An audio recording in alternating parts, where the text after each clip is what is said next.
Alright, hello everyone and welcome to the preview, I guess this is the first full preview Let's Play we're going to be doing for the full 1.0 release. So today I'm going to be playing as the Pentastar alignment. A lot of what we've been working on, or the only new unit in the mod right now between the release version that you guys would be playing and what I'm playing right now, is the Lucrehulk, which we're going to be seeing today on the Pentastar alignment. We've done a bit of shuffling around with the Imperial Remnant and Pentastar alignment capital ships, which I'll get into a little bit as we go. So the Lucrehulk is the main addition right now. We're also going to add the Tector to the Pentastar alignment. The Dominator is going to the Imperial Remnant. There were a few people who were saying that they wanted more capital ships for the Remnant because they only have the 4 that you build the conventional way, even though they do have the World Devastator, which is the most powerful capital ship in the game, as their 5th. We decided to give them the option for a 5th buildable one that's more based around utility, so that's how the Dominator comes into them. And then we needed a bit more firepower for the Pentastar alignment late game, so the Tector was a good option for them. Without any fighters, it's basically a pure damage capital ship, sort of like a weaker Allegiance, that also won't cost as much. It won't cost as much fleet supply, as much money as the Allegiance, so that's something that's going to work for them. And then as we get into the game right now, I will explain some of the thought behind the Lucrehulk for ISD1 switch that they made as well. A lot of what we've been working on has been for optimization, trying to fix some of the bugs that people have reported. We're going to get in right now. So yeah, we've been trying to do things that will increase performance, including playing with the fleet supply cost for all the ships, some particle optimizations, so there's a lot fewer emitters going on. There should be fewer weapon effects on screen, so that should help frame rate during larger battles. And then there's one optional thing we're going to release with the full 1.0 thing, which should improve performance as well, where we're going to give people the option to disable the rendering of shield effects when things get hit. So this will be something you install, you just put on your own, or it'll ship with a mod, but then it's something you either decide whether you want on or not, and that should help some of the graphical load during battles as well. Yeah, I'm just going to turn down everything.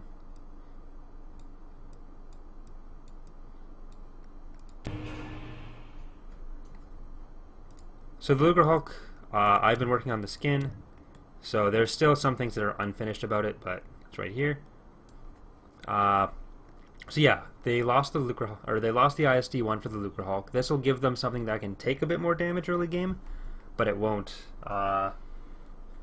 be able to put out as much, which the Pentastar alignment has always had a pretty strong early game because of the Gladiator Star Destroyers having fighters. They're fairly powerful, so we thought that the Lucrehulk is something with less firepower, more damage soaking, and then the ability to use the it has the embargo ability for late game. It's something that will hurt them a little bit in the early game as far as being able to expand as quickly as they used to be, but in the late game they'll have something that can take a lot of punishment still and have some economic benefits to building it. So this is the new Lucrehulk model that will be used in both Ascendancy and Imperial Civil War. Again, I'm still working on some parts of the skin, so it's not 100% finished yet, but it's got the bulk of it done. Yeah. So the other thing you've probably noticed is that I've got the chat in the stream window, or the video window right now. That's something I want to play with, because I respond to the chat a lot whenever they say something in the videos, and this way I'm not just repeating everything they say. So if you guys in the chat right now on the stream want to say anything, have any questions, feel free to ask away. I'll address as much as I can, because I'm basically doing these videos to answer you guys' questions. And so we've also got a question for the people in the comments. Which faction do you guys like to play the most in Ascendancy 1.0 or in Imperial Civil War, and why? As feedback, that kind of feedback is something we really like to build off of, something we really like to use when developing new builds, working on new versions. So we want to hear your thoughts.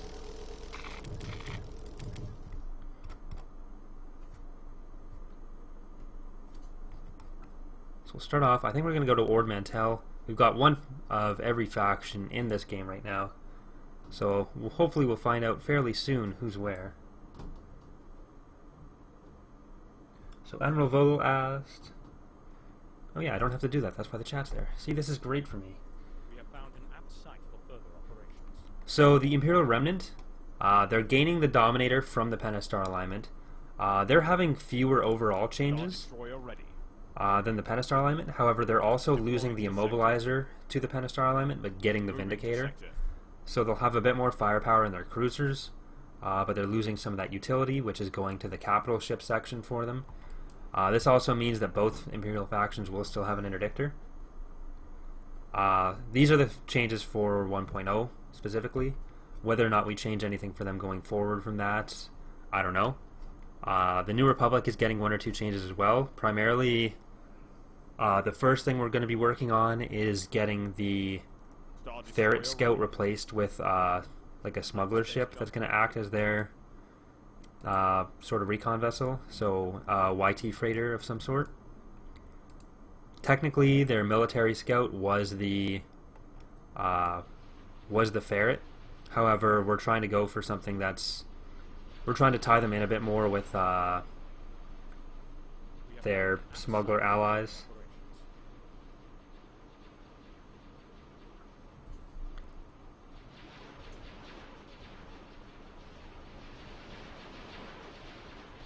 Nero, we're still doing the group streams.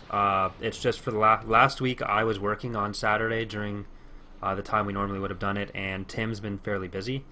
So me and him couldn't participate last week, and so I don't think anything happened there.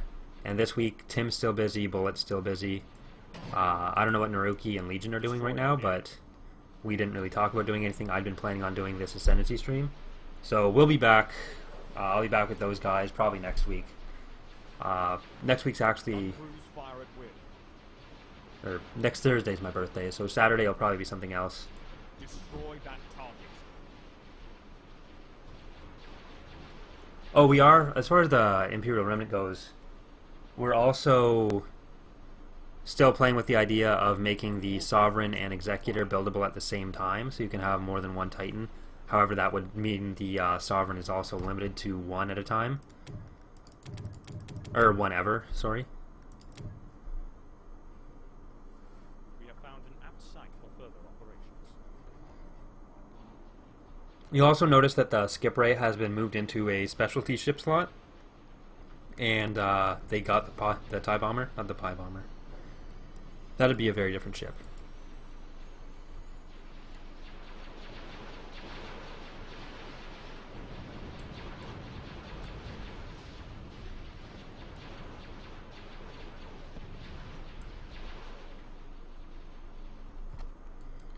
I did the math on this, and the Lucrehulk means that we are at, I think, 33% of the Pentastar alignment ships are now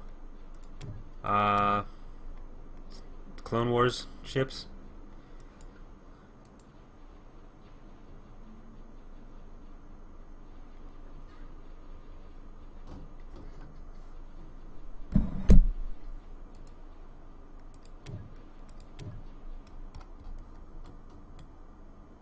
Troops and ordnance loaded, awaiting orders. Star Destroyer ready. There's still some icons being worked on for the Lucrehulk, like their icons and like the main view icon. They don't have one right now, or they use the ISD one right now. They don't have the build icon. That'll all be fixed as we go.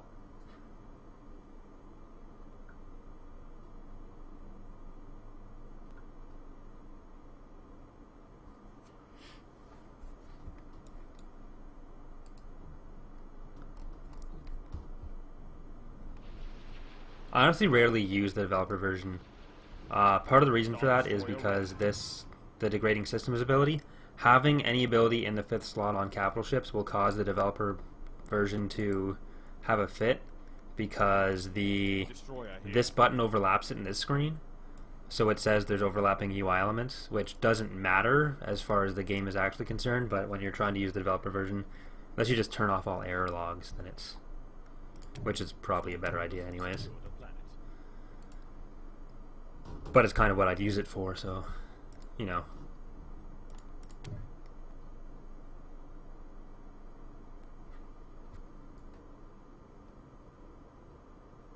That might be my CPU, the lag. Hold on.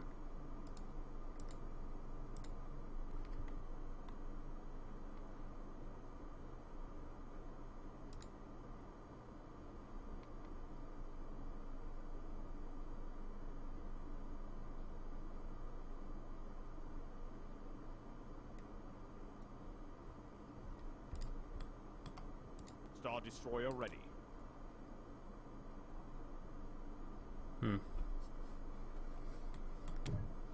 Come in, TACCOM, over.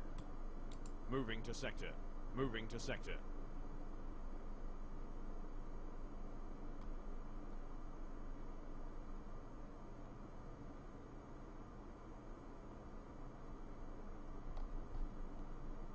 Ready for ground assault.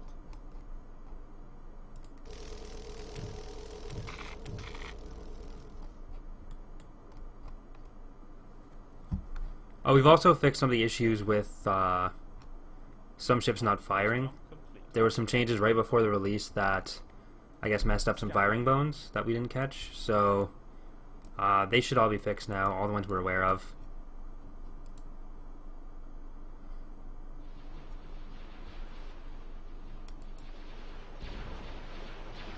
Scout ready.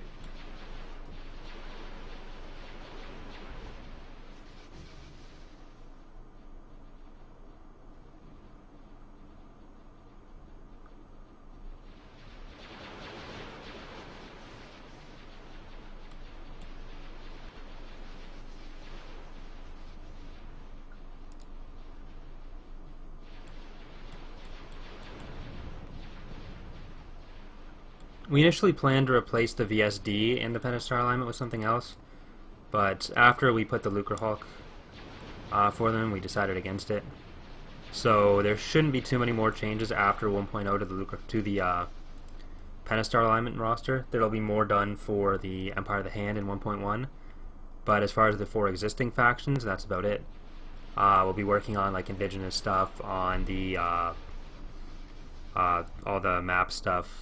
We'll be working on remaking some of the stuff, so some stuff I'll be getting new models, new skins. The Bellator is something that Robin is still working on. He's been doing an art test for a job or something recently, so that's been going a little bit slower, but like our real lives have to come first, because really this modding is not how we are able to support ourselves. It'd be nice if I could just show download counts to my landlord and be like, hey, look, let me stay here for free. But they actually don't fall for that.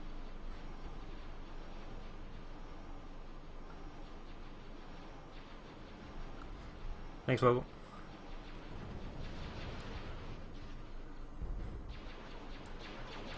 An Imperial fleet is under attack. But the mesh for the new Bellator is pretty much done. We've posted a preview picture for the top on our forums in the Admiral's Lounge. I've also been I was posting pictures as I made the Lucrehulk too, so there was a picture of the model, then a few shots as I was skinning it. I tried streaming with Substance Painter when I was skinning the Lucrehulk, but that program uses a lot of RAM and a lot of CPU, so trying to stream it didn't work. I think 3ds Max should be able to do it, or like when I'm doing ship modeling, but not skinning in Substance Painter. That's just, you run into memory issues even when just using Substance Painter. So We have found an apt site for further operations. I guess I should be upgrading my planets. That would be helpful.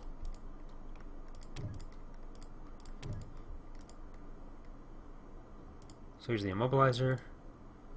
You get it fairly early. We're probably going to shuffle that around, but TIE Interceptor, skip array.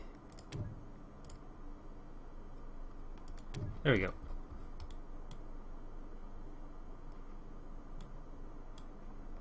Destroyer here. Alright, so we have Ithor. We'll probably go one more planet and then sort of circle around. Deploying to sector. Planet upgrade complete.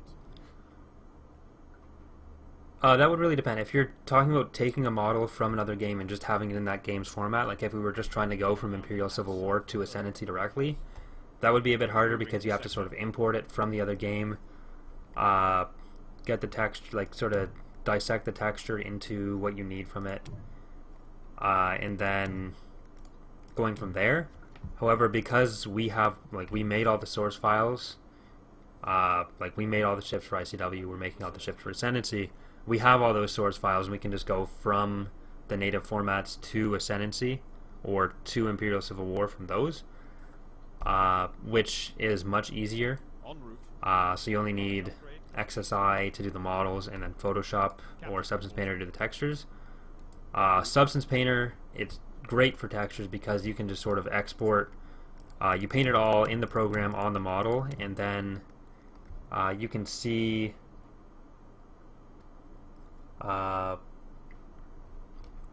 everything you're working on. That would be a bit harder because you'd have to import the model, you'd have to import all the hard points separately, attach them back onto the model, because the model in EAW has all the hard points broken off and all the meshes are in different chunks in different files, and then you'd have to rig it for sins after putting the entire model and skin back together and then export it. And then you also wouldn't be able to release that, because that would have legal issues. Hyperspace jump complete. A new facility. Alright, so green, Empire, there, I guess down here. Planet upgrade complete. A new facility is complete. However, we are going to be making our own Cardan station to act as the military starbase for the Remnant anyways, so you wouldn't really have to do that after 1.1. Destroyer here. Gun crews fire at will. A new facility is complete. Destroy that target.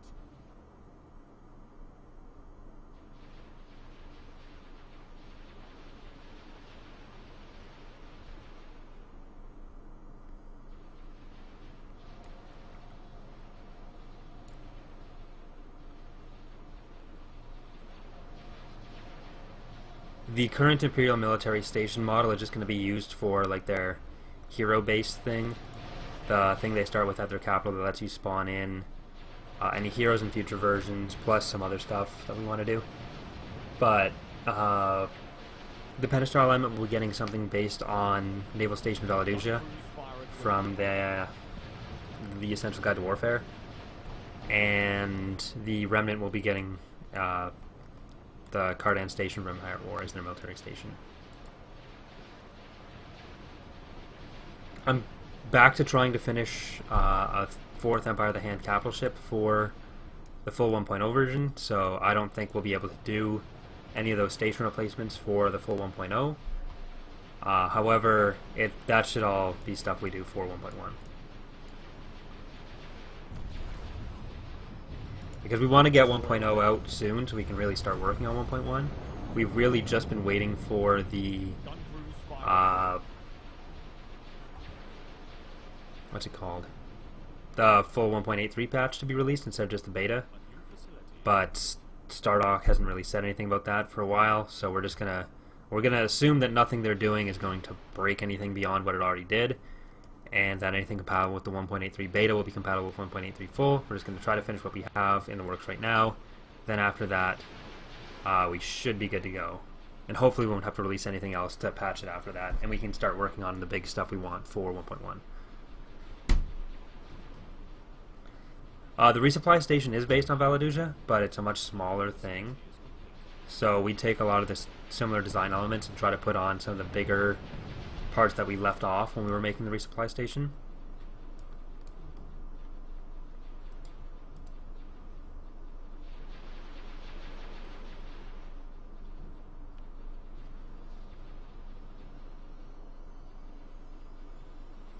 We're not going to go like the full size of what Valaduja was, because that was docking like 3 SSDs, which is weird, but I don't know if we'll be able to take this planet. I'm not sure how strong the culture is there.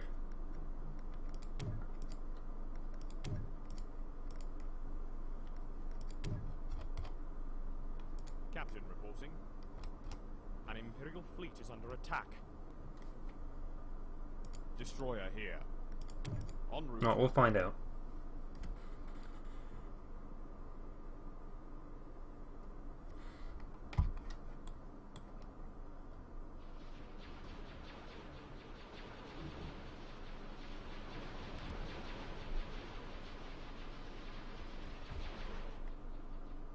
Gun crews fire at will.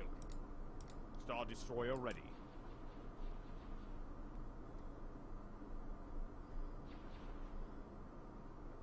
Destroyer here. Research complete.